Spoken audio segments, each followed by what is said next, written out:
Julian Alvarez! Wow! অসাধারণ, অতুলনীয় Alvarez. এভাবেও ফিরে আসা যায়, এভাবেও গোল করা যায়। ফুটবল ইতিহাসের অন্যতম সেরা গোল করে দলকে জেতালেন আলভারেজ।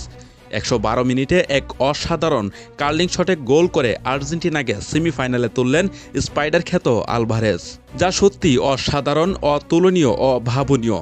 এমন চাপের মুখেও যে এভাবে গোল করা যায়, এভাবেও দলকে ফিরিয়ে আনা যায়, তা আবারও প্রমাণ করলেন এই আর্জেন্টাইন ফরোয়ার্ড, যা দেখে অবাক হলেন স্বয়ং লিওনেল মেসি নিজেও। এমনকি হতবাক হয়েছেন লিওনেল স্ক্যালোনি সহ গ্যালারিতে বসে থাকা হাজারো দর্শক। বিশ্বকাপের মঞ্চে অন্য ম্যাচে গোলের দেখা না পেলেও আজকের ম্যাচের গোল এই বিশ্বকাপের অন্যতম সেরা গোল হয়ে স্বর্ণাক্ষরে লেখা থাকবে। অথচ ম্যাচের গল্পটা হতে পারত অন্যরকম।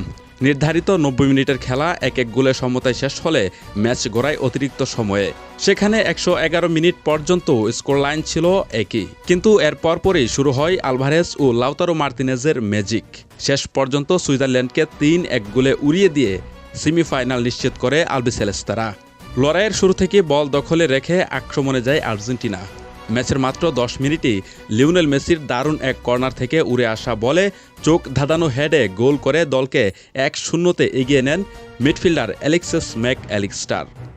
গোল খাওয়ার পর সুইজারল্যান্ডও সমান তালে লড়েছে, তবে ফিনিশিংয়ের অভাবে প্রথমার্ধে তারা জালের দেখা পায়নি।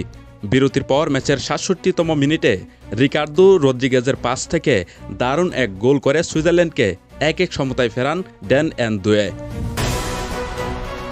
এরপর ৭২ মিনিটে ব্রিল এমবালু লাল কার্ড দেখে মাঠ ছাড়লে ১০ জনের দলে পরিণত হয় সুইজারল্যান্ড। কিন্তু নির্ধারিত সময়ে আর কোনো গোল না হওয়ায় ম্যাচ গড়ায় অতিরিক্ত সময়ে।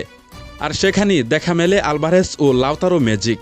ম্যাচের ১১৪ মিনিটে প্রায় ২৫ গজ দূর থেকে নেওয়া এক অবিশ্বাস্য ও বুলেট গতির শটে আর্জেন্টিনাকে লিড এনে দেন হুলিয়ান আলভারেজ। এই গোলের রেশ কাটতে না কাটতেই সুইজারল্যান্ডের কফিনে শেষ পেরেকটি ঠুকে দেন লাউতারো মার্তিনেজ।